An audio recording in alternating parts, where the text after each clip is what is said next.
Yeah,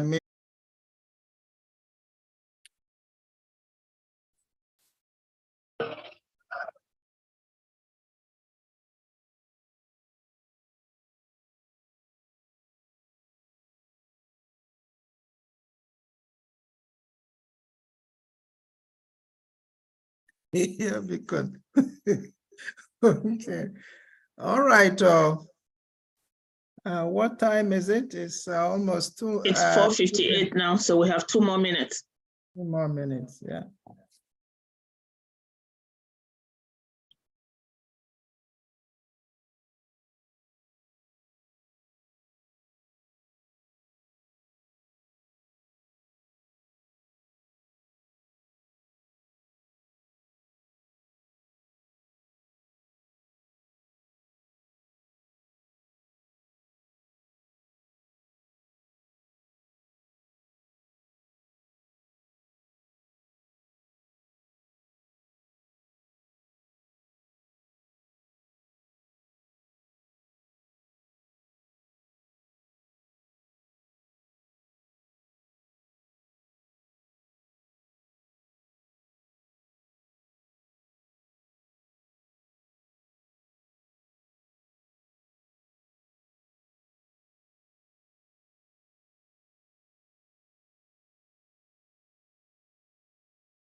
Okay, ladies and gentlemen, it's 5 p.m. Eastern Standard Time, and it's 11 p.m. Nigerian time. My name is Edith Ojo. I would like to welcome all to the Speaker Forum.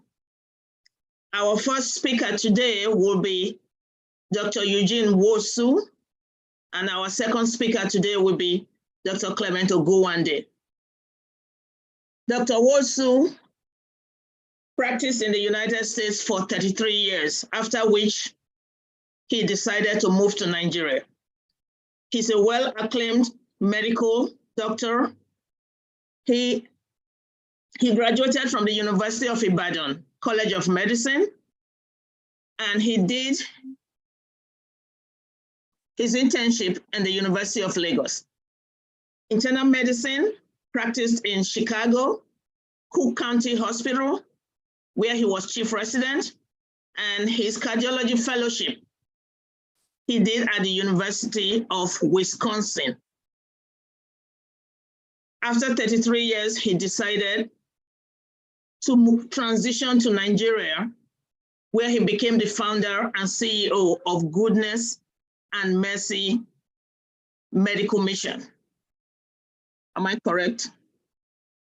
Go ahead. I can say something after that. Okay.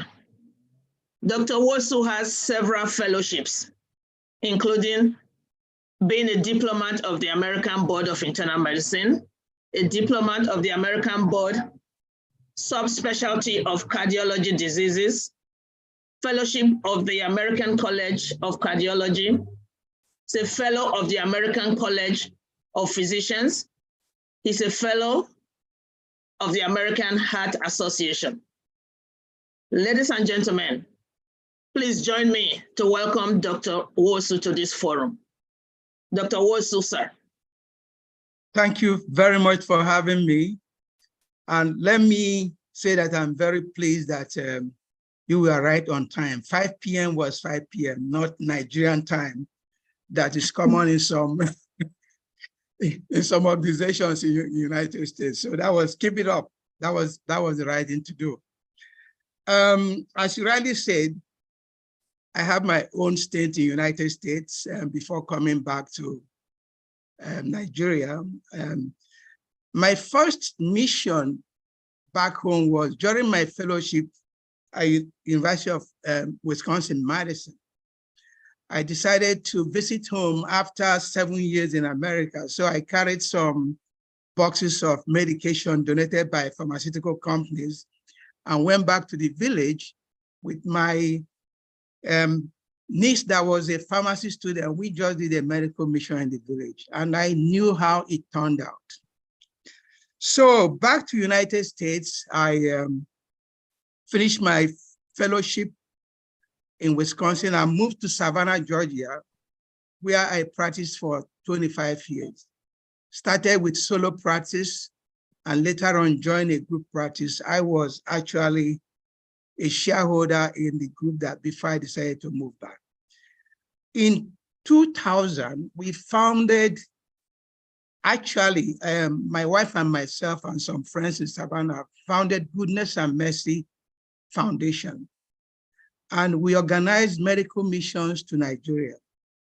During that time, my cousin in Michigan, Dr. Nwankwo, teamed up, and we floated a medical mission to Nigeria on a yearly basis. And it was very successful. We took surgeons, ophthalmologists, and did eye surgery, and it was quite successful. So that was my link up to Nigeria, where we noted the tremendous need and deficit in care. So when my children grew up, we had 3 children. 2 of them actually are physicians, and our daughter is a PhD holder from Vanderbilt, where she did her PhD. So my wife and myself said, why don't we go back home? My wife is not medical, but she did business and health administration, and also had some nutrition experience and certified health education. So we decided to move that to Nigeria 2017. So there we are. We got back to Nigeria. Things were bad. Everybody, 2017 is going to get better, it's going to get better. Where we are, things are going downhill. But we had a purpose for going back to Nigeria. And because of that purpose, that's why we stayed. So you gave me 15 minutes, and the outline is what worked, what did not work, that I would call challenges, and my advice to diasporans. I'm going to put all this together, try to stick to 15 minutes, but I'll be glad to take a lot of questions, because during that time, I can answer and give you more details than I have in 15 minutes. So I will focus, there are 2 ways to get back to Nigeria for diasporans. The first one is full relocation and set up in Nigeria like I did. And the second one is interval regular visits for consultation, procedures, and surgeries. I will focus on the full relocation to Nigeria. You must define your purpose. For me, my purpose was to give back in a meaningful way, especially after my experience in medical missions. And that required a lot of sacrifice. Coming back to Nigeria is a journey of faith. For me, that's what it was, because if you look at the physical and the ills of the Nigerian society, the poor governance, the poor health policies, the lawlessness, the insecurity, and many others, you will be discouraged from moving back home. So do not come back to Nigeria to make quick money. It is a very tall order. It will take several years to attain profitability. That's number 1 thing. And when you do come back, try to set up so that you can practice quality medicine, high quality medicine as practiced in America and advanced countries. For us, I set up United Heart Hospital. Even though it's called United Heart, we do a lot more than heart. And in order to do that, we had to make it be so that patients can get most of their care in one place. So we have X-ray, we have CT scan, we have echocardiogram, all the non-invasive cardiologists and all that stuff. We have full lab so that people can come there and get the care they need. And you have to focus on guideline-directed quality as practice, because most Nigerians will appreciate it. They know good care when they say it, and this will make them refer patients to you, okay? However, high quality care is not affordable to most Nigerians because it's not cheap, and most Nigerians can afford it. We're going to talk about the minimum wage and what things cost and inflation and all that stuff. And the HMO and insurance coverage is very limited. Most of the tests you need for quality care are not covered by HMOs because HMOs are being paid low premiums. So if you refer a patient for hypertension, for example, and I order thyroid profile, uric acid, lipid profile is denied. It's not covered. They send you a patient for chest pain, all they approve is EKG or ECG. People that are sent to cardiologists, to me at least, I'm talking from my experience, to evaluate for palpitation or shortness of breath, echocardiogram is not approved. So these are the challenges, and most patients cannot. But people that can afford it appreciate it because even though things are difficult in Nigeria, it is much cheaper to do those things in Nigeria than to travel abroad to do it. So people that can afford it now take advantage of that. I have patients now that are trying to go to the United States to see their primary care doctor. They come and run all the tests. When they go there with my report and my consultation, they say, well, you've done everything. You know, maybe they now order a few things. So that is the point. An average Nigerian cannot afford quality care. In the same light, people that have HMOs, they don't cover ICU charges. In cardiology, coronary angiogram is at least 750,000 naira. That's a lot of money when you talk about what people earn here. Coronary stent is about 3 to 4 million. How many people can afford it? ICU charges are not covered. ICD, somebody had an ICD just 10 days ago, it was 10 million. So complete heart block pacemaker is not covered. So people need to now find money anywhere. It might be church members or family members will now contribute money so that they can have those procedures. If you have an acute MI or stroke and you cannot afford it, you can't get treated.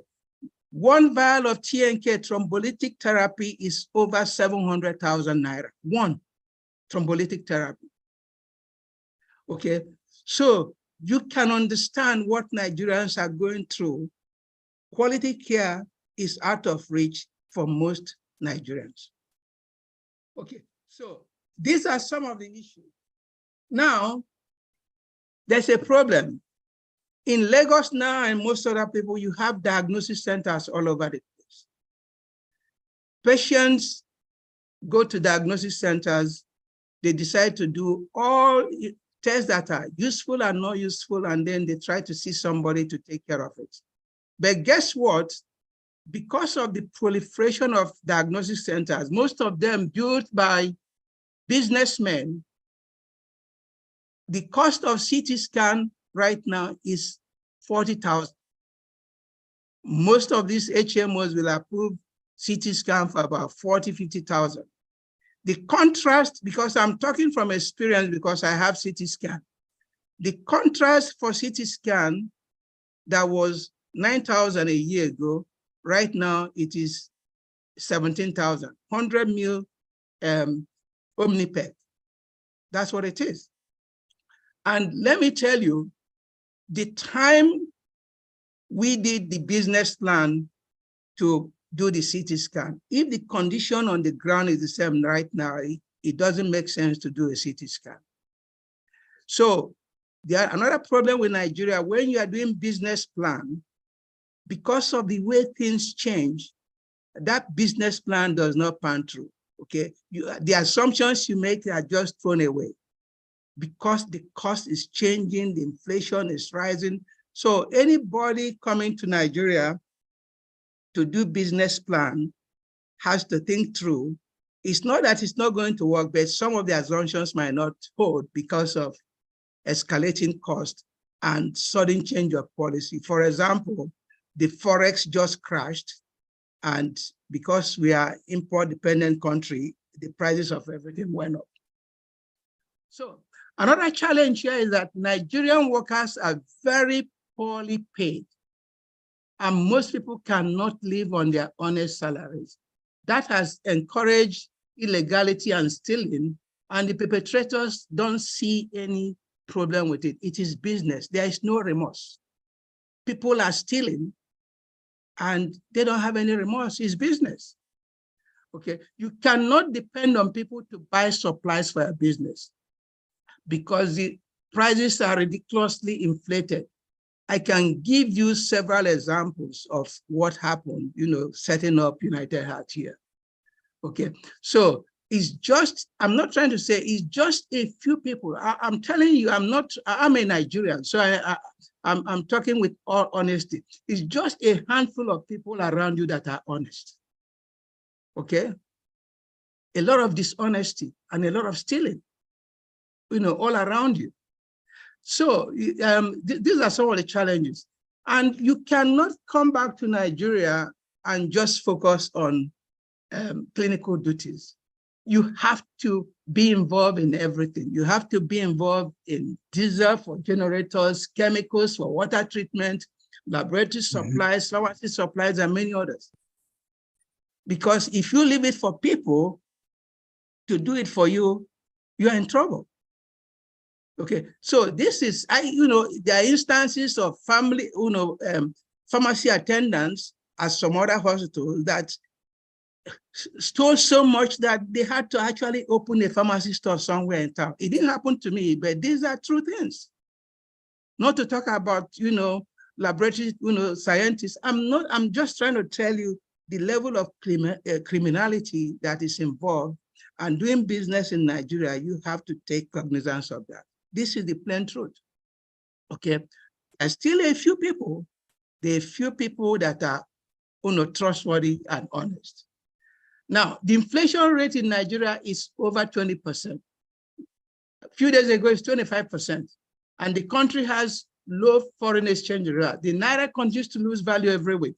Since Nigeria is not a productive economy and most products are imported, the cost of medical products, laboratory reagents, pharmaceuticals, and many others have skyrocketed and increases every few weeks. A few weeks ago, GSK, that has been in Nigeria for over 50 years, had to shut down. They are leaving the country and moving back to Britain. So financing medical business through the Nigerian bank is not advisable because of the toxic interest rate and the ridiculous collaterals required to secure those loans. I don't have any loan. So I don't have sleepless night, because if I had taken loan to do this, maybe I would have been in deep waters, no doubt about it. Okay. So another headwind is the brain drain. This is real.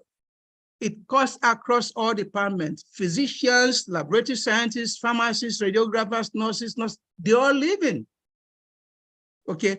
Right now, the young doctors that come, and actually when they come, they don't have much experience. You train them, you put them through, and they benefit a lot. In 1 year to 15 months, they are gone. They are leaving for UK, some of them. I don't blame them, but so we are basically a training ground, because you train them and in 1.5 years they leave, you have another set, okay? So these are brain drain is a big challenge in Nigeria, and they can't get a handle on it.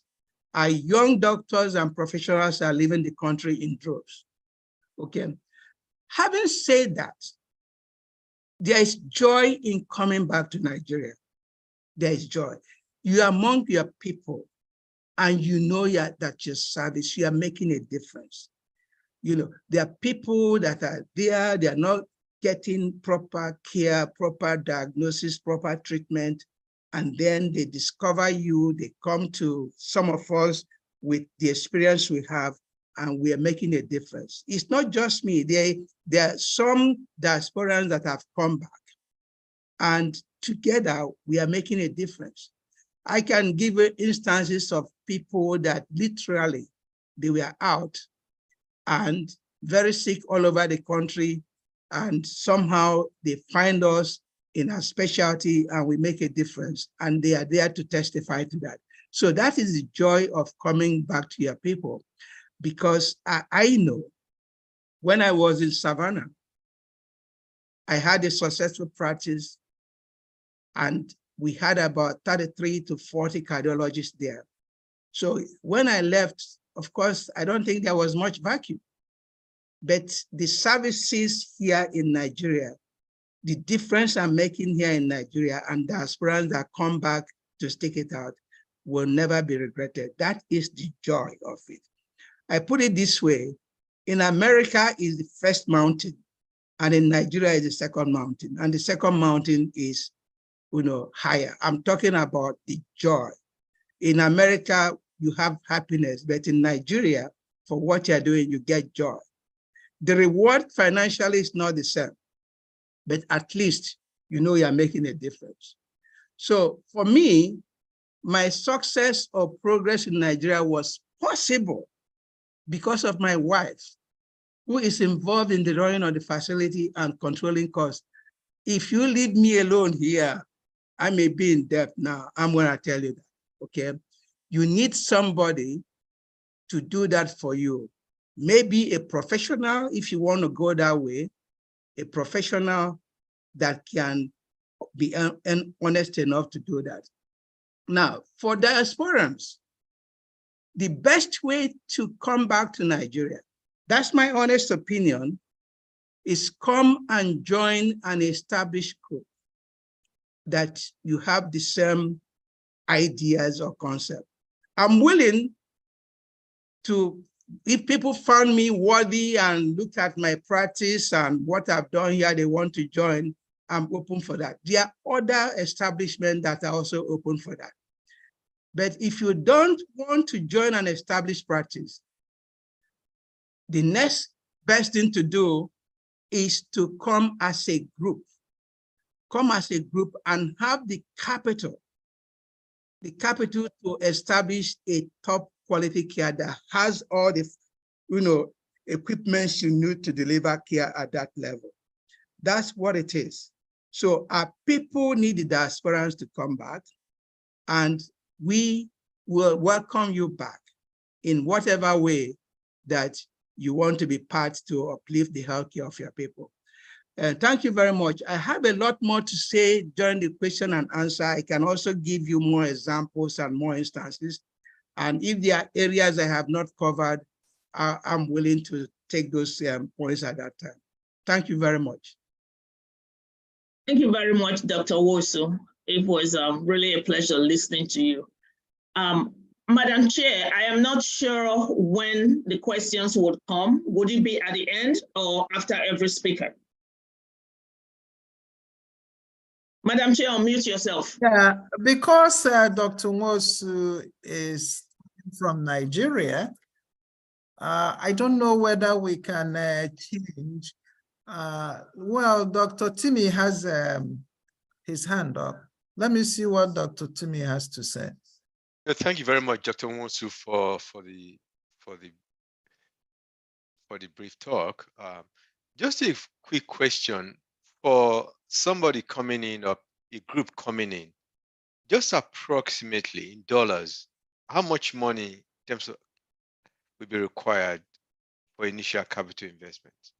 Wow. Look at it this way. It depends on what you want to do. For example, if you want to come in and you have an operating room, and you want to come in, you have an ICU, you want to come in, you need an X-ray, you need a CT scan, you need an MRI. So when you add it up, it's a lot of capital. Please. It's a lot of capital. What is a lot? How much money? To be honest with you, in terms of dollars, you might be talking about at least $5 to $10 million. $5 to $10 million will go a long way. It might not do everything at one time, but it can go a long way if it is well managed. Okay. Thank you. Thank you very much, Dr. Wosu. I do have a question. My question is this. For those people who are not able to afford the care, how do you get them to get the care? Or how do people generate ways to afford the care in Nigeria? Well, the point is that you have general government hospitals. People that can afford top quality care that they get from private hospitals, they go to general hospitals. But when you go there, the wait time, I'm telling you, even some people, after that experience, you want to send them back there, they say they don't want to go there. And the quality of care. The wait time is ridiculous, honestly. And also, let me also tell you this. Government hospital, you go there and they say the cost registration is 50,000 and you don't pay 50,000, even if you're in labor or you're dying of shock, they don't touch you. This is the reality. So we don't have health insurance coverage. So most Nigerians are on their own. And there is no law because you can't even enforce the law. In America, you don't need to, in fact, people that don't have insurance go to the emergency room because by law, they have to be seen.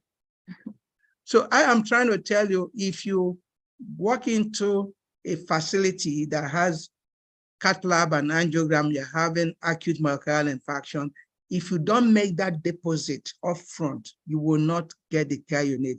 And the government cannot enforce it. How can you enforce it? If they do free service, they don't get, they shut down.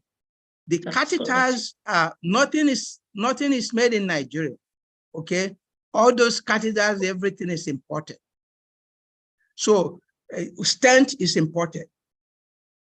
I'm talking about cardiology and the same thing applies. So if the few they have and they now spend it because you have a law that they have to see everybody, with, it doesn't make sense because those hospitals will shut down.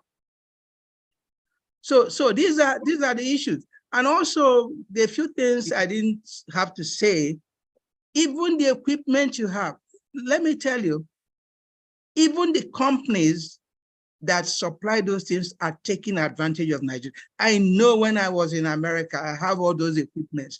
They break down within 24 hours or 48 hours, it's up and running. Things break down in Nigeria, whether it is CT scan or what, the parts are coming from overseas, it might take 4 weeks. 4 weeks, your equipment is shut down. You can't even operate it. And you don't have any recourse. So these are some of the headwinds about frustrations about doing business here, okay? So Nigerians are not getting quality care, period. I can prove it anytime, okay? Quality care is expensive and it is not covered, okay? It's not cheap. So just basic little care, nothing quality. Quality is not covered. If you have money, you get quality, okay? There are some good hospitals now and facilities like us in Nigeria that can give you a good quality care, but you can't do it for free. Thank you very much. I think Odera hand is up. Yeah, thank you so much, Madam Chair. Thank you so much, Dr. Wosu, for that excellent presentation.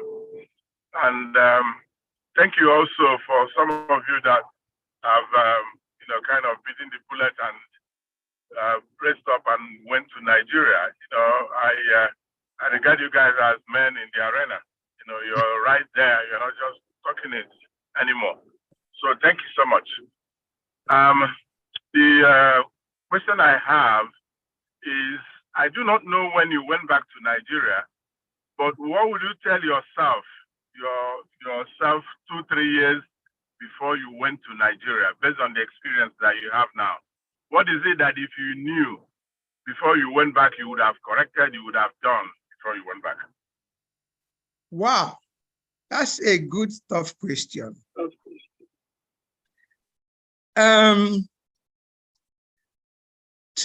Let me first of all say this. If I'm not a Nigerian, I will not be in this country, period. If I'm not a Nigerian, I will not be in this country. So coming back here is the love of country, to give back. The country gave me so much, and I said, let me go back and help my people. So maybe in retro, I'm not regretting anything. It's tough here, but to be honest with you, we are doing fine. Okay, it would have been much easier.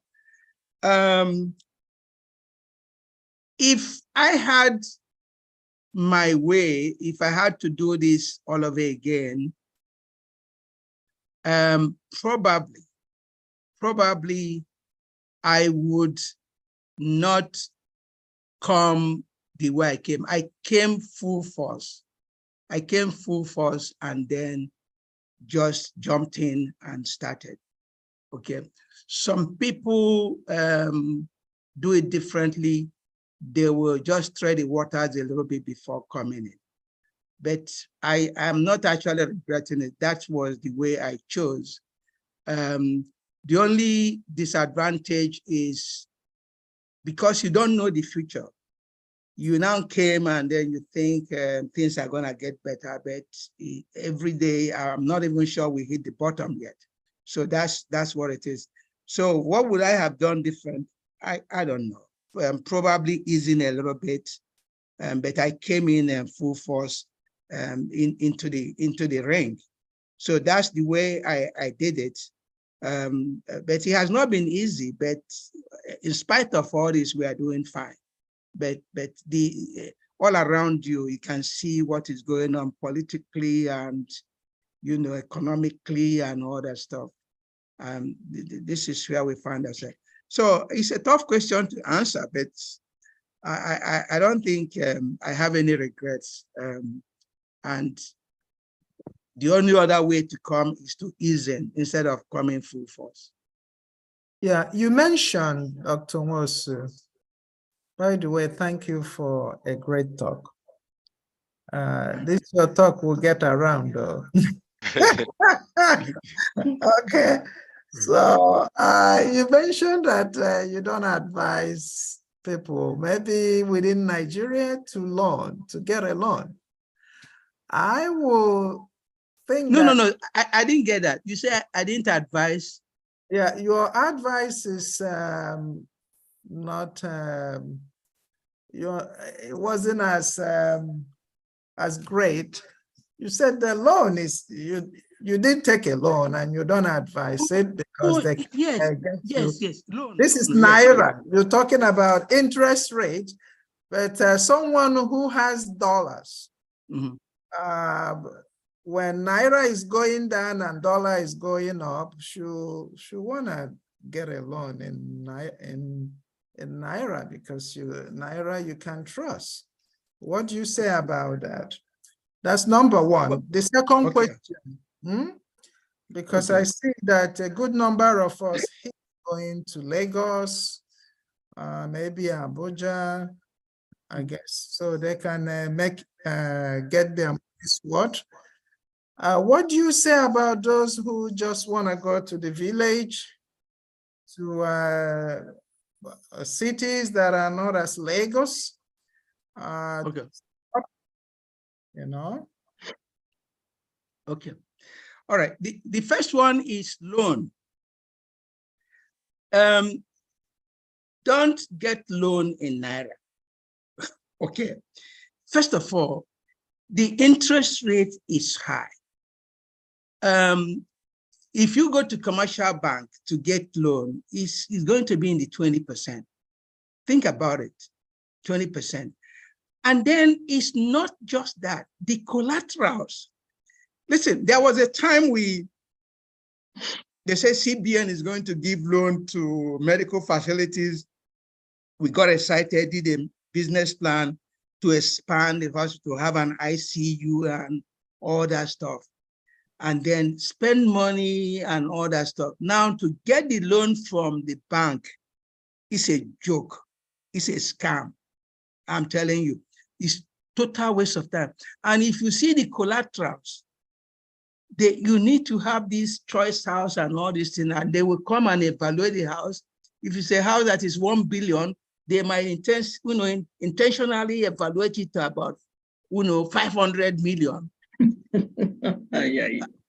I'm telling you, it is a scam. Okay. Now, if you have money, please come.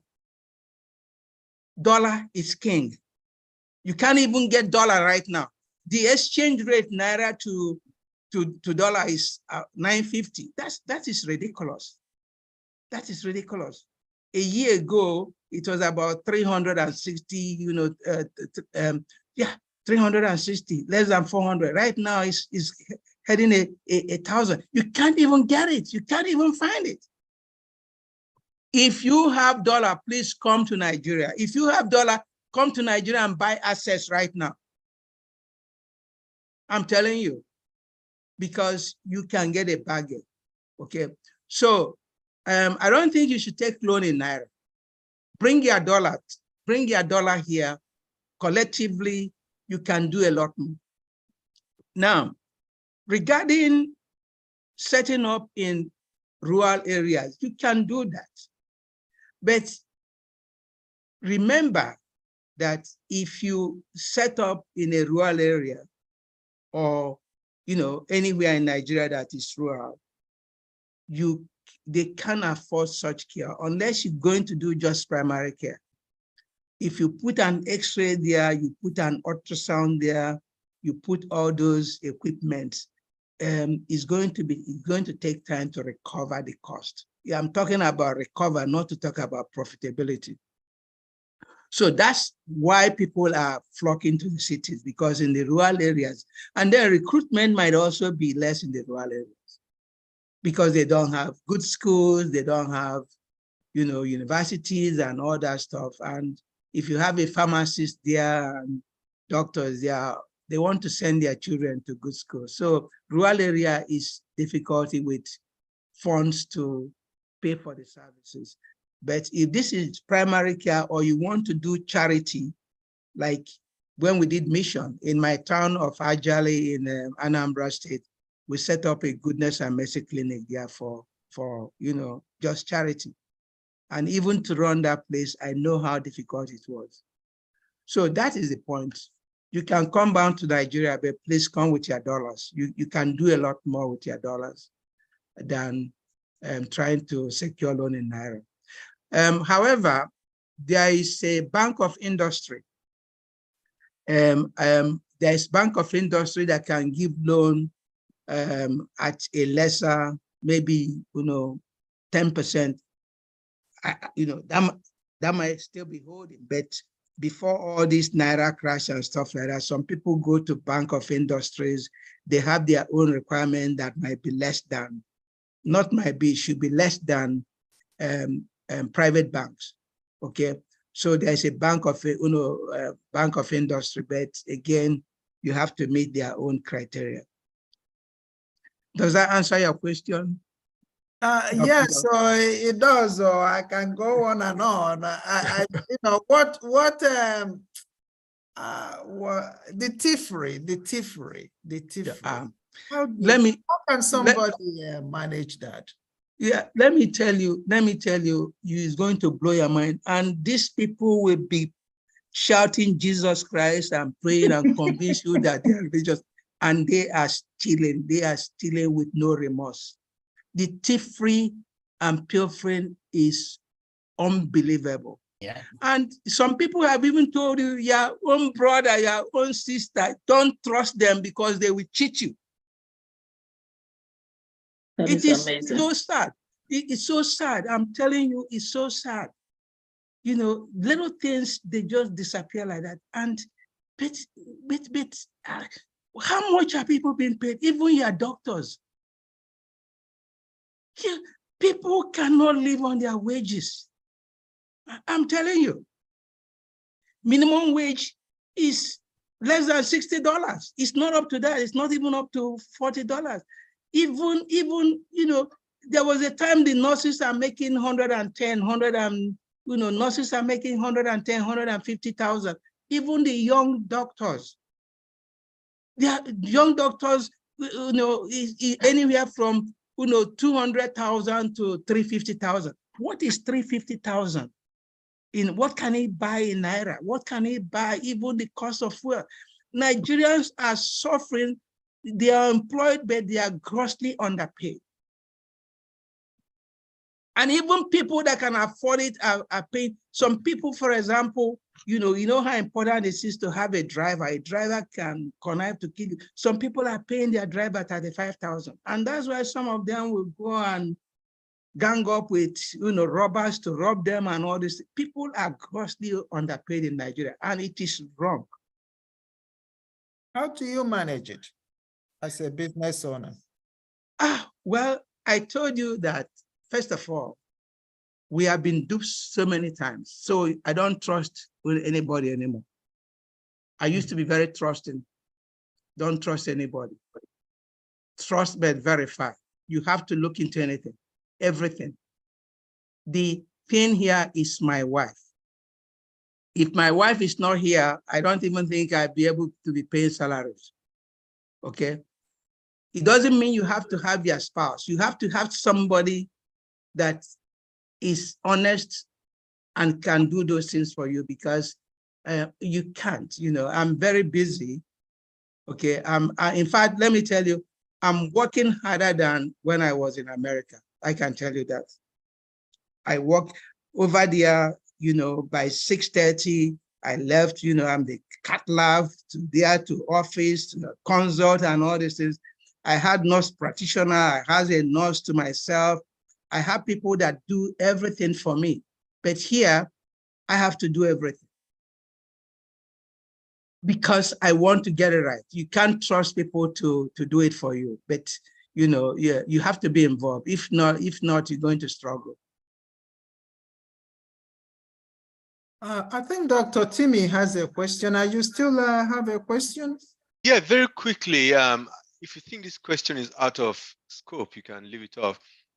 Why do we find it difficult to maintain equipment? I mean, those equipments and parts, they're not made in India or in Saudi Arabia and all those countries, but they're able to get those parts. Why can't we get them on time in Nigeria? I mean, what was the difference? Or what do you think is different? Because you are Nigeria. It should be more than that. Yeah, let me tell you, I made that statement with all sincerity. Let me tell you this. I don't understand. Okay, let me give you an example. My hospital is in Victoria Land, Lagos. Victoria Land is one of the highbrow areas, right? Yes. There's a road, major road, Ajosia Dogun to Legale Ayorinde. There was just a little culvert that got, you know, a big truck, you know, went through, the thing just collapsed. Mm-hmm. You know that if you see the traffic jam that was causing, it took 2 years to fix it. 2 years. And you ask me, they can do it in India. Why can't we do it? You come to Victoria Land, the place is flooding because plastic bottles fill up the whole, you know, gutters. And nobody clears it. And the rains is bottles. It can be done in India. Why can't we do it in Nigeria? I'm just giving you an example of what is happening. Okay. So when you come to equipment, please, in 2019, before the COVID, I was invited to travel to India. They have Advantage India. They are trying to encourage, health tourism. If you go to India, let me tell you, India's medical health is advanced. I went to Apollo Hospital. I went to Naraya Hospital. If you enter there, you think you're a Mayo Clinic. That developed. They are doing their catheters. They are producing all those things in India. And that is why the cost is less. The coronary angiogram in India is less than 1,000. In fact, you can do it for $500. Because all those things are manufactured in India. In Nigeria, those things are not. And when you import it, what about the forex? You are not paying, they are not accepting your naira. You have to pay in dollars. And you can't get it. You go to black market, now you get it, and then you import it, it stays in the port. Let me give you an example. CT scan that we imported, the CT scan arrived Lagos about January. For 6 weeks, the person that's supposed to clear it or sign off is on vacation, and that thing was 6 weeks in demurrage, and we are forced to pay demurrage on it. Are you getting, and then, you go into high cost of clearance, and then the foreign exchange you're going to pay, and then the time. So when your equipment break down and you want the parts, it might take 2 weeks or 3 weeks. My treadmill machine for stress test broke down. I had the contract with the supplier. It took 4 weeks, because they had to source it from Switzerland. That's where it was bought, Switzerland. Yeah. So nothing is manufactured. Nothing is manufactured. We are not productive economy, and that is part of our problem. This forest, issue. We are not producing anything. We are just importing and importing, and with all the bottlenecks and all, it's ridiculous. Okay. I can lend my voice here because I was at India in January 2000. Yes. All the intraocular lens were made in India. Yes. The drops that were using, the eye drops, were made in India. Yes. Machines that were using to do cataract there was made in India. Their sterilizer were made in India. And I attended the ophthalmology conference there, and they were talking about the challenges they were having with their sterilizer. It's not all up to par. And they're working to make it up to par. So when I asked my Igwe at Ogidi, because he's a pharmacist, can we make eye drops in Nigeria? He said, you can't. No sterile product can be made in Nigeria. No sterile product. That means no IV, no eye drops can be made in Nigeria. I mean, it is just give up. It's sad. It is sad. Sometimes you cry. I'm telling you, when you see simple things that can be done, it's not done here. Sometimes you shed tears. Okay. So diasporians, please don't lose hope. Okay. I told you that if I'm not a Nigerian, I will not be here. Okay. There are some foreigners though that are making it here. Believe you me. There are some foreigners that are making it here. Okay. Let me give you an example. There was a Chinese group that visited Lagos. They went to hospitals and they came to United Heart. And after seeing the environment, they said they wanted to invite me to India. They wanted to partner with us. I said, okay, why not? No, not India, to China. So we went to China. We went to Guangzhou, from Guangzhou to Xiamen, and we did presentation and visited some facilities, wonderful facilities in China too. Okay, so we came back to Lagos, and then in the process, they decided they want to do it alone. They want to do it alone. These people, when we were in China, 2 of them don't have driver's license in China. These are Chinese. They don't have driver's license. They came to Lagos in 2 weeks, they have driver's license in Lagos. They are driving in Lagos. They were not driving in China. And by the time you know it, I don't know how they got the papers. They opened a medical facility in Lagos. But what happened? COVID came and then they had to leave and that business shut down. Because it's so easy for foreigners to come to Nigeria and set up anything they want to set up. Indians that are not even doctors, they are opening facilities there and they are making it. And Nigerian mentality, once they see a light skin, is Oyibo. Filipinos are Oyibos in Nigeria. Indians are Oyibos in Nigeria, and they have preferential treatment to Nigerians. I am telling you because I am witnessing it here. Mentality. So we have a lot of quacks from overseas coming to Nigeria to open up. Thank you very much, Dr. Wosu, for an amazing presentation and for an amazing set of questions and answers. In the essence of time, I would like to now turn this over. I want to say thank you very much. And if we can give Dr. Wosu a round of applause, let's do that now.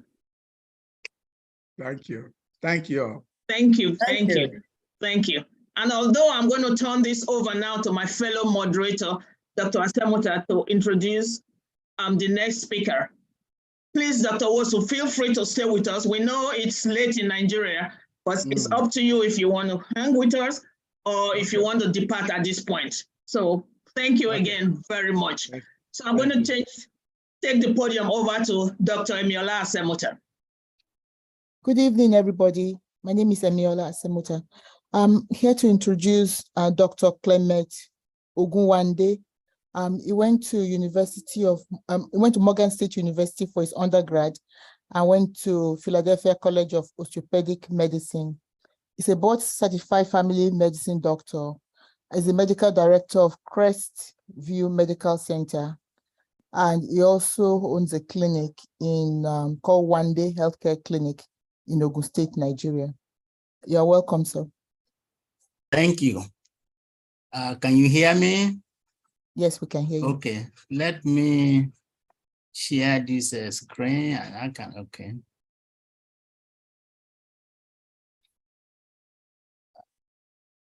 That's my, sorry, I'm trying to find my, okay. Here we go. Okay, so thank you for this invitation. I think I can relate to Dr.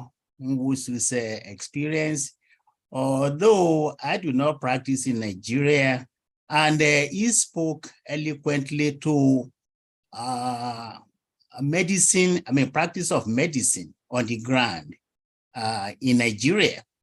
I do not practice medicine in Nigeria and have not done so, but we opened a clinic in Nigeria.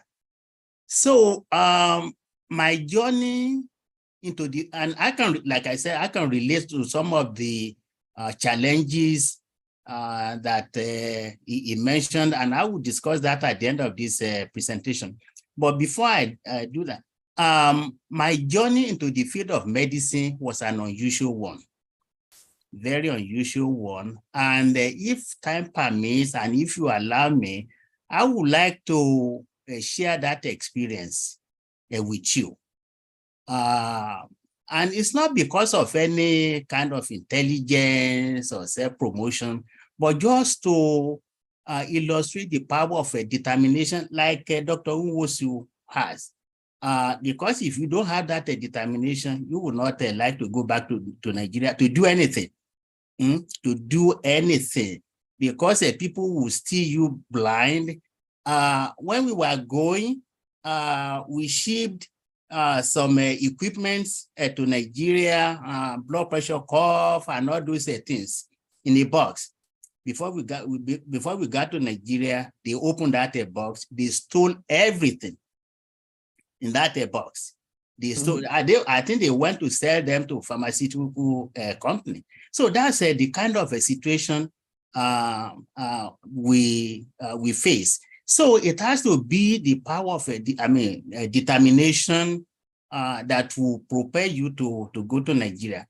So our clinic in Nigeria, I have 2 credits that I'm going to share. The first credit went to my father-in-law.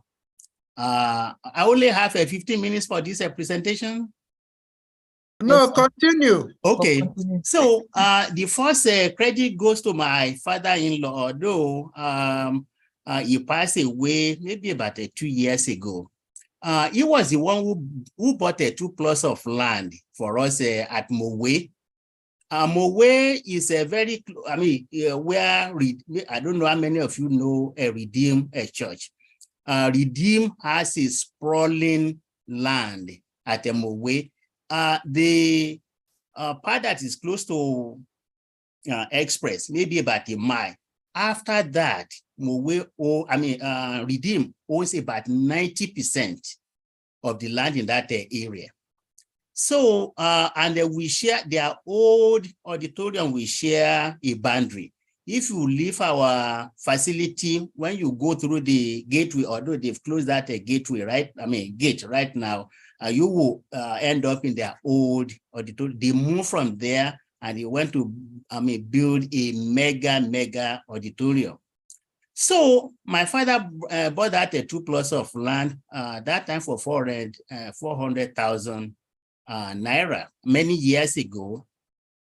My initial plan was to build a small bungalow on that a plot of land, so that when we do go to Nigeria, we will have a place to stay with our kids.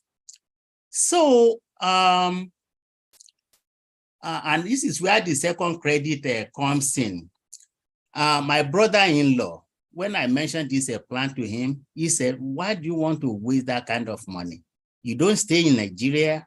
You build that there and it will not be occupied. So why do you want to do that? Whenever you guys come to Nigeria, you stay with us. You don't stay more than maybe 2 weeks at a time. So he said, why don't you build a clinic? Since this is what you know how to do, maybe eventually when you do come to Nigeria, then you can maybe practice there. So, and that got my attention and I became interested. But along the way, there are so many ups and downs. And like I said, I will speak to just maybe facilities and getting that clinic built and operated, because Dr. Nwusu has already spoken to the medical, practicing medicine on the ground on that something. So our first rude awakening was when we wanted to get the building plan. So we went to the ministry. They asked us to cut 2 checks, one for 719,000 naira, the other one for 400,000 naira. They did not tell us what they're going to do with the second check. They said, well, if we don't use it, we're going to return that money to you. So, but they did not do anything. They did not give us any building plan. So the whole of that money just went to the drain. Then here comes a friend of mine. We worked together at WAEC. He came here. We were able to accommodate him. We treated him well. So he told me, well, you know, this is something I've done before, building plan. I've obtained about 5 building plans for some people. So if you want me to do it, I will do it. So he came here. First of all, he asked me to go and give 1,000 to somebody in Maryland. I went there to give that money.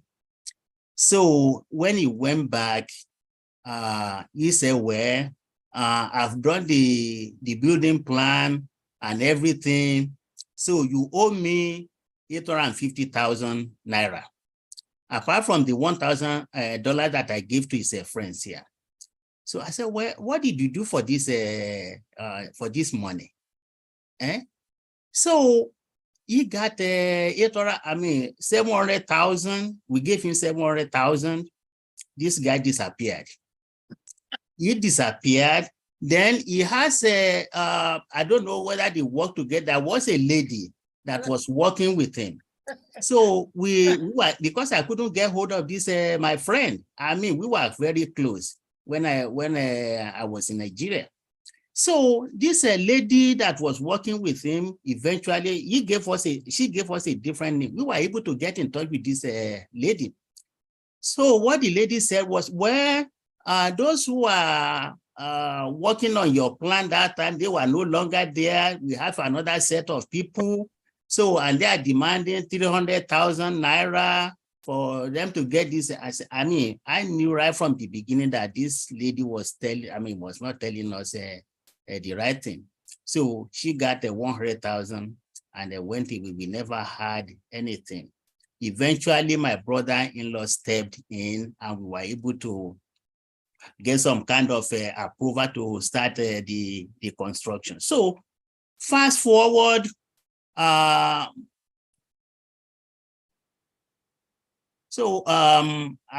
were able to get in touch with the two contractors. One of them is sort of a brother to me, and another one somebody I did not know. So he agreed to do this project.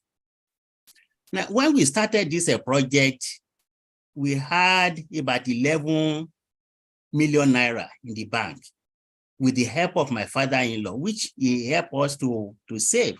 And that is the fact that you need to have somebody you trust to be able to handle things for you in Nigeria. Because if you, we send home this morning, my father-in-law will exchanges. He would tell us the exchange rate, what was spent and not spent, and sent us like a spreadsheet. So he was able to save about 11 million naira for us before we started the project. So, but guess what? When that building project started, within 2 months, 11 million naira was exhausted. We did not even finish the foundation with 11 million naira. Just at the foundation. So they started coming in where we needed. So I had to go and get a loan from my 401k to be able to continue that project. So the other problem is with the landlords that we bought the land from. Now, when we bought that plot of land from them, it was part of a redeem area. So redeem came to them, gave them 1 million naira and say, okay, those people who own this plot of land, go and take it from them. Return their money, whatever is left, you can pocket it. So, and if you don't accept that, whatever they offer you, you're going to lose your money, you're going to lose the land. So eventually we agreed to accept their offer. So, but what they did, they moved us even closer to the express. We are about a mile from the express. So we were able to see that. So the other problem, I don't know whether Dr. Nwosu experienced it, if you build your own facility. So when we started that project, the landlords, they will come, when the foundation, they came, they asked us to pay 200,000 before we can move ahead with the project. And if you don't pay, they will not allow you to continue. So after the foundation, when we started to put all the walls, they came again, 200,000. When we finish that, when we get to the first floor, they came again, 200,000. Because you only bought the land, you did not buy the top, okay? So when we did the second decking, they came 200,000. They said my father-in-law was arguing with them. They said, we're going to cut off your hand if you don't give us this money. And they meant it. So we had to agree to give them this money. So by the time we get to the roof, because they got a 200,000 for the roofing also. So we have paid 1, 2, 3, about $1 million naira to the landlord.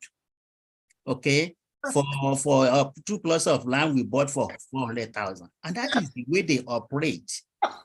That is the way they operate. If you don't do it, because they will send all these hooligans and everything to come and stay there. So finally, we are able to finish that building. So on the first, the layout is this. The first floor, we have an emergency room, we have a waiting room, and then we have a pharmacy, and then 4 exam rooms. On the second floor, we have an operating room, labor and delivery, and about 10 patient rooms there. On the third floor, we have 4 VIP rooms. Initially, it was meant for us so that when we go to Nigeria, we can stay there. But now they use it for maybe special patient that can afford it.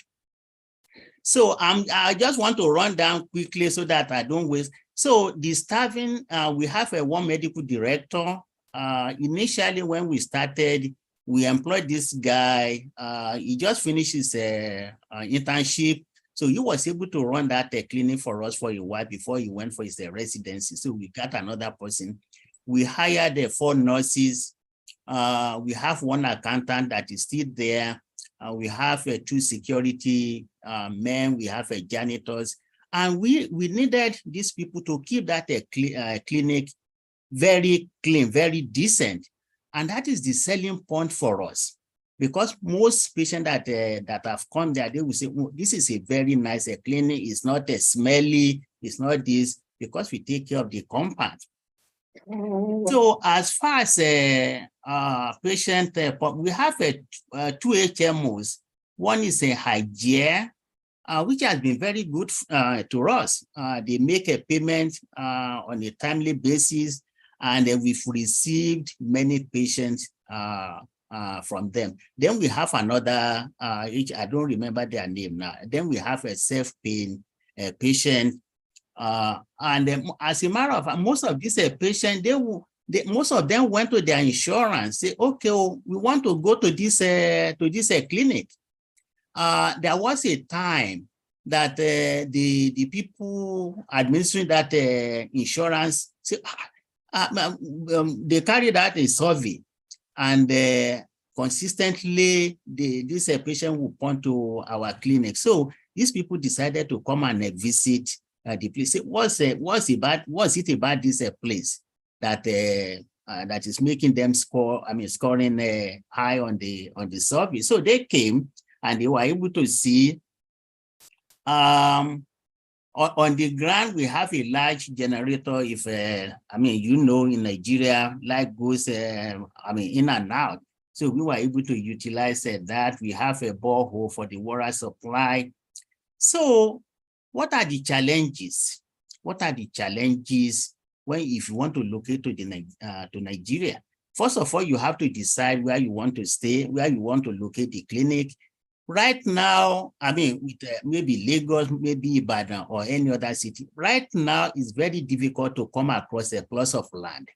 And unless you have already owned one, right now, if one is available, you will pay a lot of money for it. So, cost of buying the plot or buying land is so astronomical right now. Lands are overpriced due to high demand. If you say you cannot pay this, you will have another person will come with a large sum of money to buy that land. So after finding that location, do you already have the money to start that project? You have a lump sum of money that you want to carry to Nigeria to begin to start a building, or you want to maybe instrumentally, when you have a $1,000 here, $500,000 here, you want to send it to Nigeria for somebody to exchange for you to deposit in the bank. But keep in mind, you have to have a trustworthy somebody to do that for you. Because you just send this money to somebody, even a family member can get that money and he will just be depositing the money into his bank account. When you go, I mean, we've had instances where our people from here maybe sent home some money to build to have a building, something for them. When they go back, nothing is there's nothing to show for it because they've already used that money for them. So the other thing, you must realize that many of them are more interested in how much they can make from you, and they're less interested in your vision or your project. Procuring materials, when you want to buy cement, blocks, and the sand, those things are very expensive. You have to have somebody to be able to do that for you. Otherwise, they will be inflating all the prices and you'll be paying. That's how we ran out of 11 million naira within a short period of time without finishing the foundation of the project. So that's basically, and then when the project is completed, you need the equipment. When we were going, we bought a lot of equipment from here and we bought some medications, antibiotics and antihypertensive and all those things. We took them with us. So the other thing is a salary, at least for the first several months, you must be prepared to take money out of your pocket to be able to pay salaries, because the clinic will not be generating money right away. So for several months we did that. We sent money from home, from here, to be able to pay their 4 nurses and the medical doctor and the janitors and the security. So and getting a patient, we had an open house and we were able to get people to come there, and that kind of started the whole process of exposing that clinic to people in that area. Like I said, we have Hygeia, which is one of our leading insurance plan that has been very great to us. Right now, we've not sent home money for anything because the clinic is doing well on its own. And I thank God for that. The clinic is actually doing well. And I have I need to give my brother-in-law the credit because he's the administrator and he makes sure that everything runs well. So that's briefly the overview. But at the beginning, I said my journey to medicine was a little bit unusual. So if you give me maybe just a few minutes, and I want to say this just to illustrate the power of a determination, the power of a prayer. Now, I did not start out as a scientist. I went to a commercial secondary school where I studied accounting, economics, and all those things. So after leaving the secondary school, I started working at there's a company called Adibali Electrical Industry as an accounting clerk. I worked there for a few years, and from there I went to WAEC, also as an accounting officer. So while I was at WAEC, I went to Yaba College of Tech, also as to do accounting. So I've worked in the accounting area without any knowledge of the science. But one day I was in my 1-bedroom apartment at Shomolu, and they were talking about Dr. Sharaki, that he went to London to study medicine. So the following day, I went to the library in WAEC. There was a building there, like a 12-story building. On the 10th floor of that building, there was a department there. So I went to their library, look at some of the books. about the US colleges, pick out maybe 2 or 3 schools. I wrote to them. They sent me this. I'm almost done. So they sent me I-20 form. I completed it. And then I went to the embassy. That time, embassy was not that busy or crowded. So when I went there, the lady I met said, this I-20 form, I said, you need to get another one. So anyway, fast forward, I was able to mute yourselves. If someone is speaking in the background, please, if you're not the speaker, mute yourself. Thank you. Okay, so I'm almost done. So, you got hot dogs, right? How come you never make any? There's a noise coming from Unsima's iPhone. Okay, Please mute yourself. Right here. Except, we're back in grill. Doctor, I'm gonna mute everybody and then you can unmute yourself.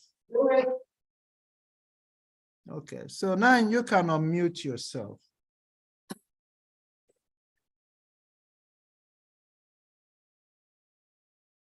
okay. So, fast forward, I was able to get a student visa. So, I traveled to US. So I left accounting on Monday, got to US on Sunday. The following day, which was a Monday, I went to the registration. I registered as a pre-med. Coming from accounting, I registered as a pre-med, majoring in chemistry. So I don't usually mention it, but that was my journey to the field of medicine, and I've not regretted it, and it's been good to me. Working hard, it's a lot of work, but when you enjoy what you do, it's like a piece of cake. So for anybody who wants to go to Nigeria, is going to be a lot of hard work, a lot of determination, and a lot of prayer because you're going to meet so many obstacles on the way. So if you have any question, please. Thank you.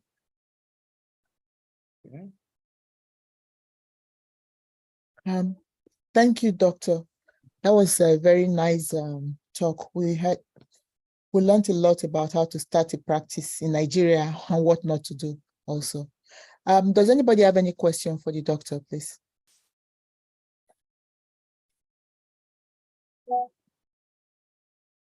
Thank you very much, Dr. Guwende. Sure. I was just cracking up so much when you were describing all the money that were coming every so often to from you. I said, oh my goodness, you mean my village is not alone? Yes. So it can be quite annoying that we go home to do something that will benefit them.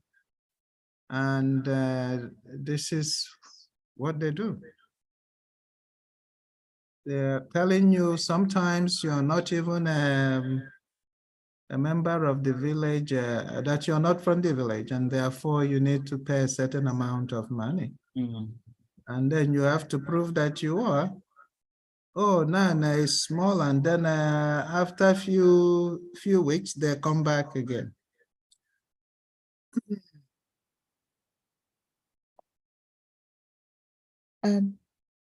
Dr. Ogunwande, I do have one quick question for you. Apart from all the money we pay for like bribing and all that, would you have an average amount of money it would take to start just like a primary care in Nigeria? The one Dr. Nwosu quoted was just way unaffordable in the millions of dollars. Yeah. On that project, and my father-in-law has all the account of, unfortunately, he passed away, like I said. But I mean, we are probably talking about probably around 100 million naira that we use on, Naira, not dollars. not dollars, if not more, at least in that range, or even more than that. But I mean, if we went through 11 million naira within, I mean, just for the foundation. So talk of building, the roofing, the all those things. I mean, easily is probably more than 100 million naira, easily. Thank you, sir. What is hygiene? And do they really have insurance in Nigeria that an independent body will file your claims? Yes. Hygia is one of the major insurance company in Nigeria. And there's another one, I don't know their name, but Hygia has been, I mean, they've been doing well, at least as far as we are concerned. We have many of their members, they do pay on time, once a month. They don't go through any, they don't let us go through any hassle before they pay our bills. So Hygia is one of the very good insurance. I don't know whether Dr. Nwosu has any I mean, know about this insurance company in Nigeria.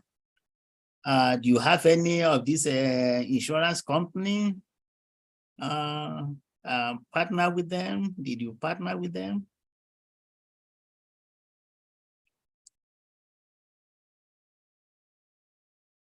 He's probably muted if he's still on. Okay. Yeah, Dr. Nwosu. Okay, I made myself.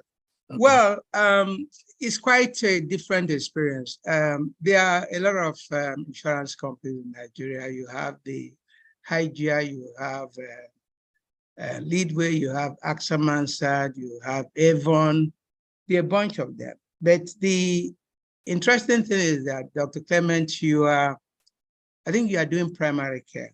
Yes. And also in your facility, you don't have lab. Do you have lab? Do you have X-rays? No, we don't have X-rays. Okay. So the point is that for primary care is okay, but if you need to increase the services, you find out that some of those HMOs, their tariff, it's not anything to write home about.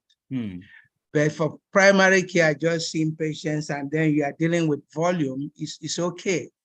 So for, when you start doing specialty and you start doing some of those things, their tariff, you're actually going to struggle. The other thing, when you are talking about the cost, when you started building your clinic, what year was that? How many years ago? We started 2013.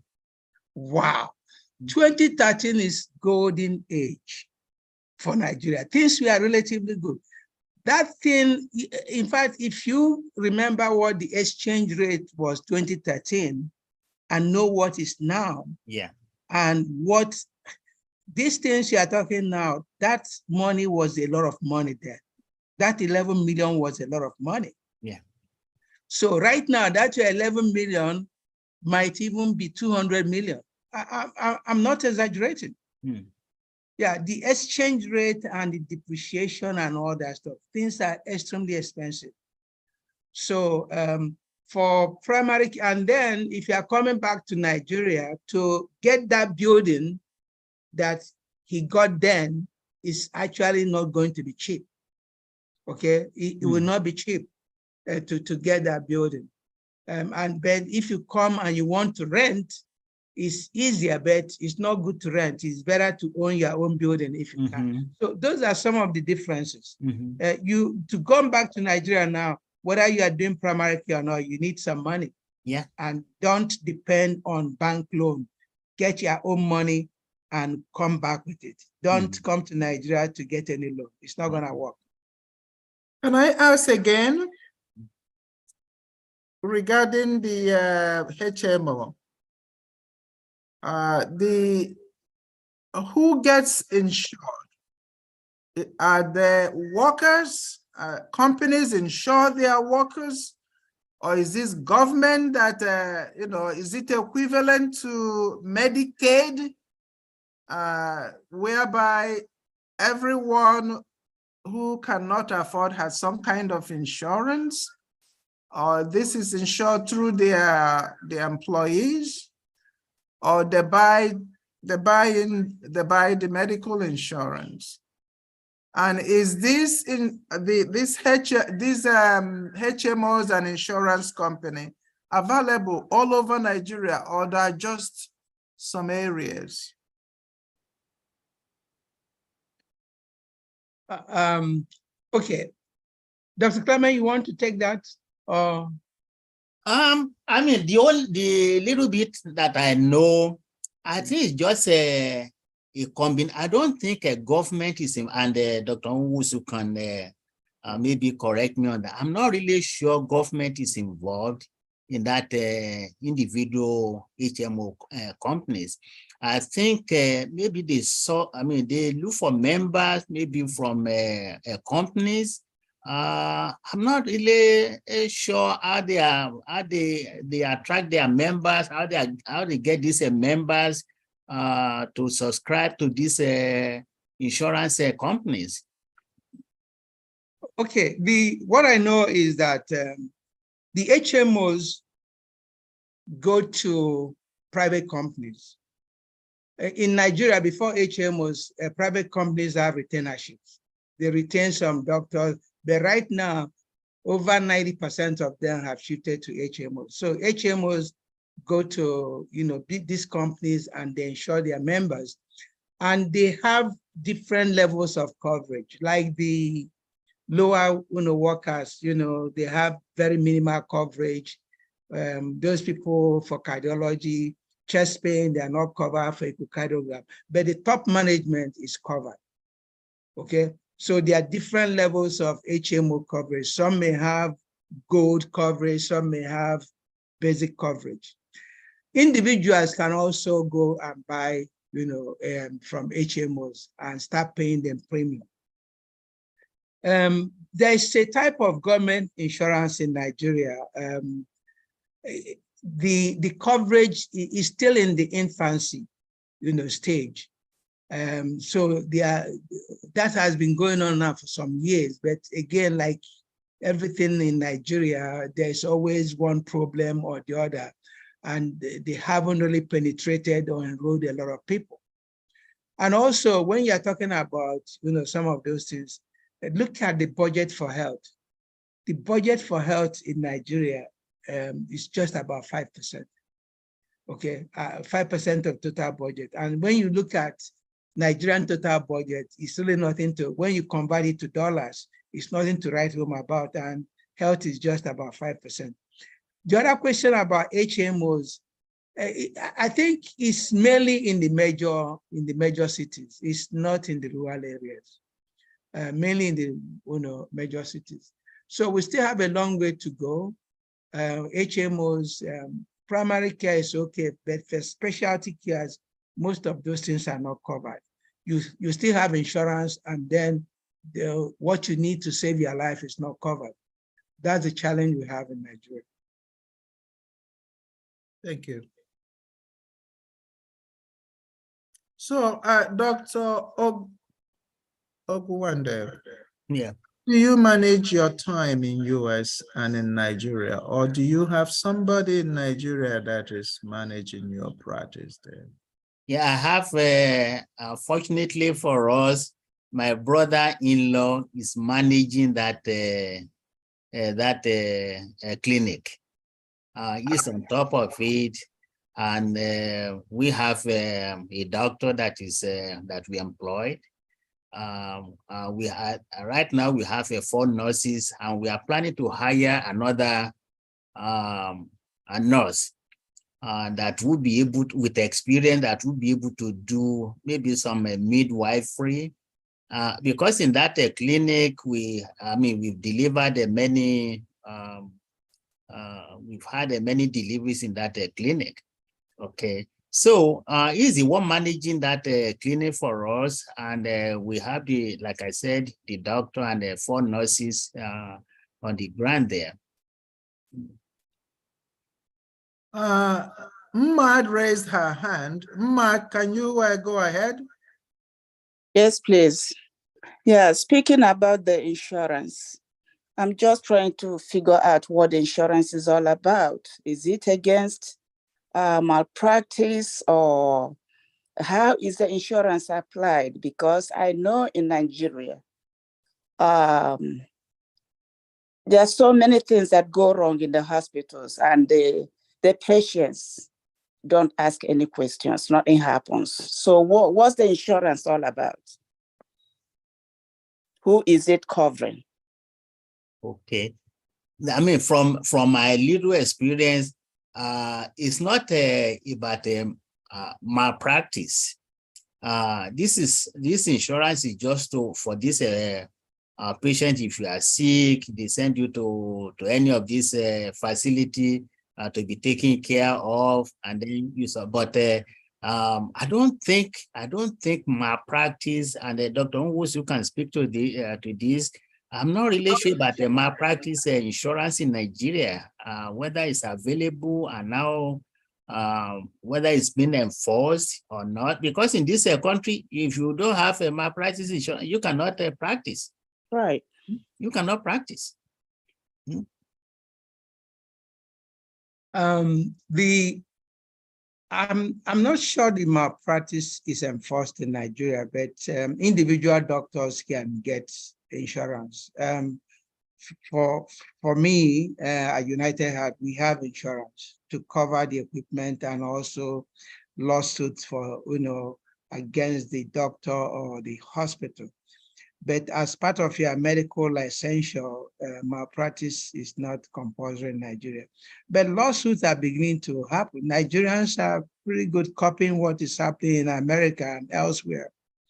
There have been instances where for wrongful death and negligence, patients are beginning to sue doctors.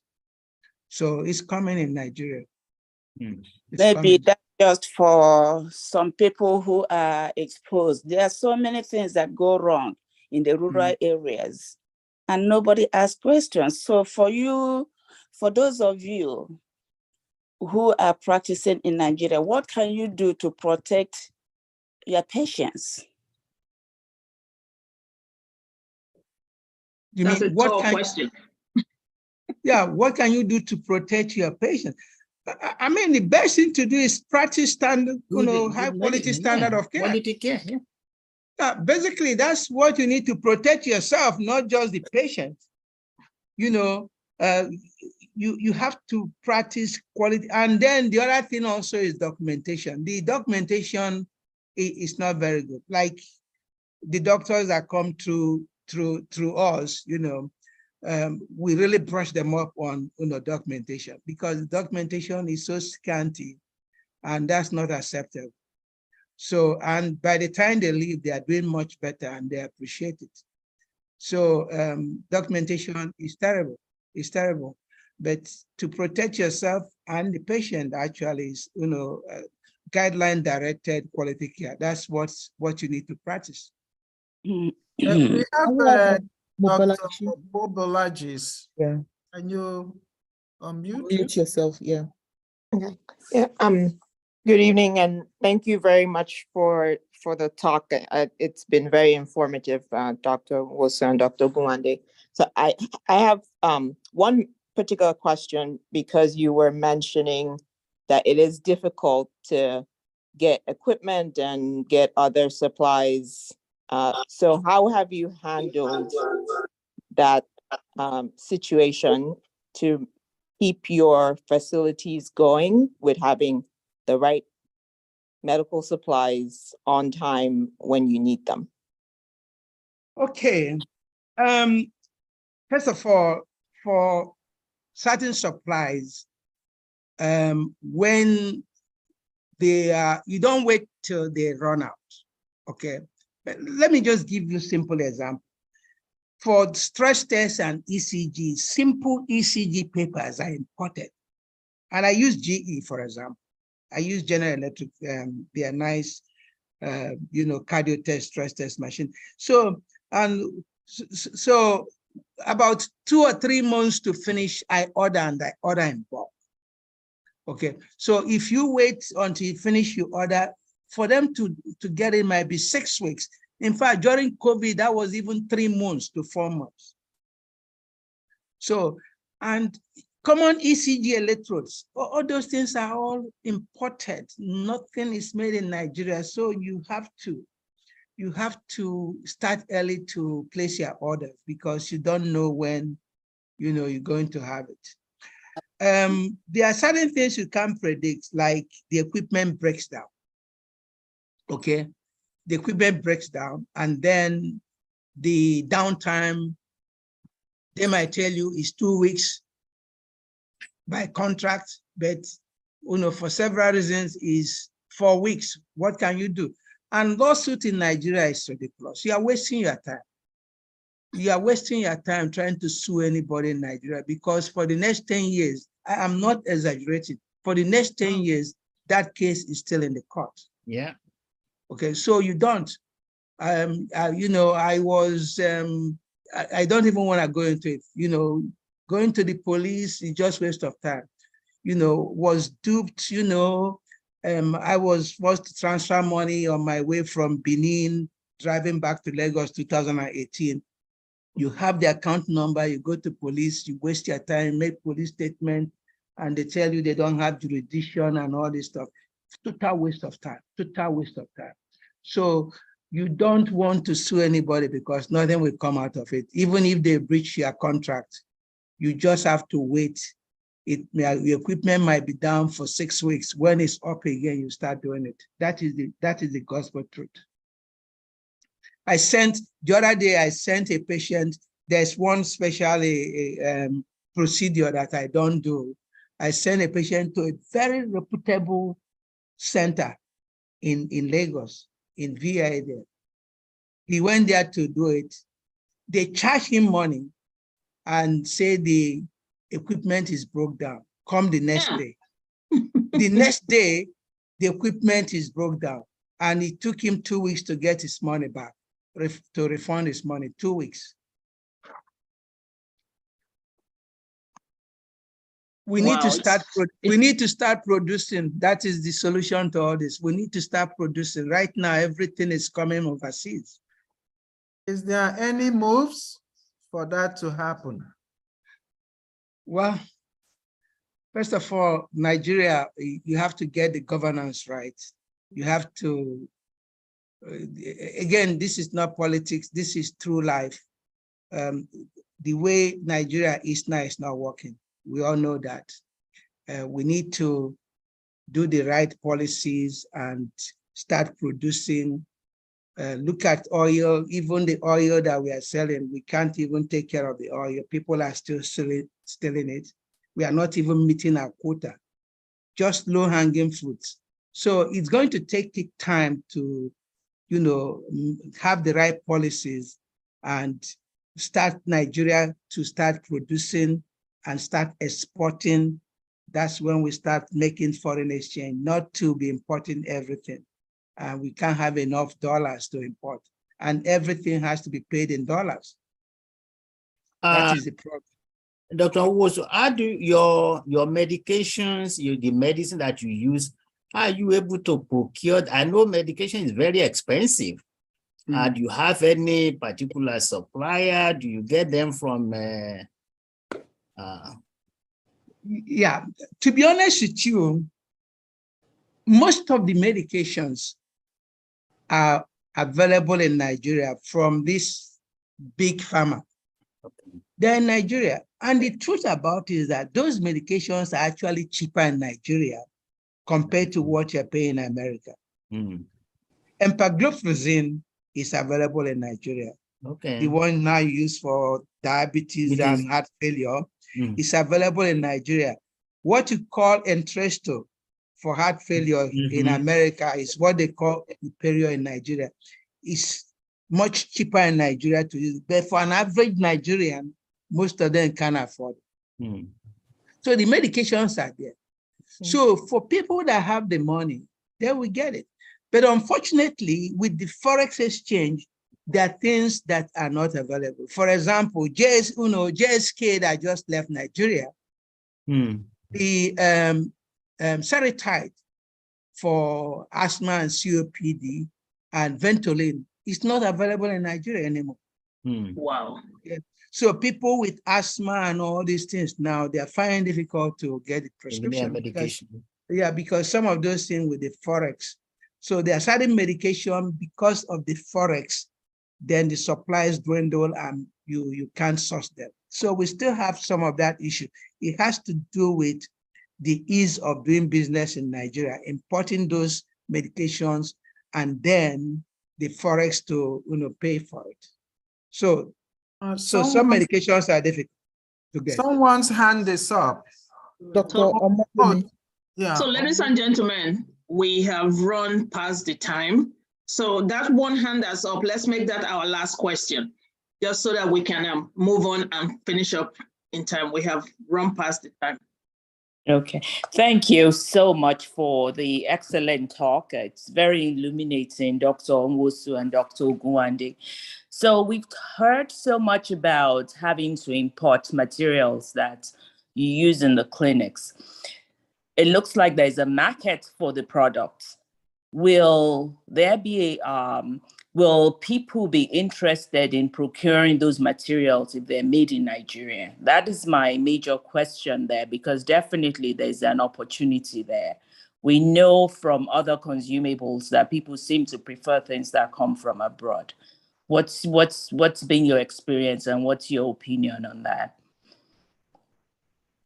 I really think if the quality is fine, Nigerians will embrace it. It's just a question of quality. It's produced according to acceptable, standard. It won't be a problem. There are a few things that are, Nigerians make and make very well. There's a lot of talent here, but it's just to set it up. I'm not in that industry or knowing the challenges, but I believe that if some businessmen can bring such, industry to Nigeria and the standard is high, sure. After all, Nigerian beer is, one of the best in the world. Okay. Yes, so all those things are, the stout is made in Nigeria, bottled in Nigeria, and all that stuff. I really think the problem is the ease of doing business, because JSK is a big pharma and they have some of these drugs they are producing in Nigeria, but because of difficulty of business in Nigeria, they're shutting down. So I think we need to improve the ease of doing business, and then people that are in Nigeria making money, they can send their money out, because the problem is that some of them can't even send their money because there's no foreign exchange to allow them to repatriate their money. That's one of the reasons that they are leaving too. Okay, so if we're a productive economy and we export and then have Forex, then foreigners can come here and make money and then export it or repatriate it to their countries. So that's part of the problem we have to solve. Can I, is it okay, please? This JSK you're talking about, who are they? It is GlaxoSmithKline, big pharma in UK based, they've been in Nigeria for 51 years. Big factory in Ogun State and Lagos area. They just say, I've had enough with Nigeria, they're shutting down. It's a big loss. It's a big loss to Nigeria. Yes, indeed. It has been a very exciting speaker forum. It has been a very interesting topic. This is a broad topic. I'm sure many of us still have some questions to be answered. Unfortunately, we can't do that tonight. who knows, Madam Chair might have to invite the speakers back to talk to us, because this is a topic that interests a lot of people, and we can talk until tomorrow on this topic. That's But right. at this point, I am going to say thank you very much to the speakers, Dr. Wosu and Dr. Ogunwande, and I'm going to hand the podium over to Madam Chair to bring us to a close.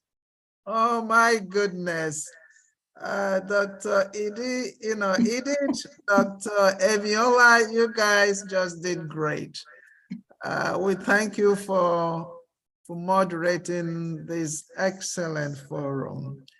And Dr. Wosu and Dr. Ogunwande, as Dr. Edith said, we probably will call you guys back again. This has been quite enlightening. I mean, I thought I was gonna fall asleep. I just got off. I'm still suffering so much from jet lag. I just returned from Nigeria, but I'm just here enjoying myself. Thank you very much. Thank you. Thank you. On that note, Thank you. Take care, everybody. Yep. All Thank right. you very much again to Good Dr. night. Ogunwande and Dr. Wosu. It's been an amazing evening. Thanks for the information, and thank you for the participants. Thank you for everybody who is still here. Thank you, Madam Chair. Have a good night, everybody. All right. Good night. Thank you. Thank you. Thank you.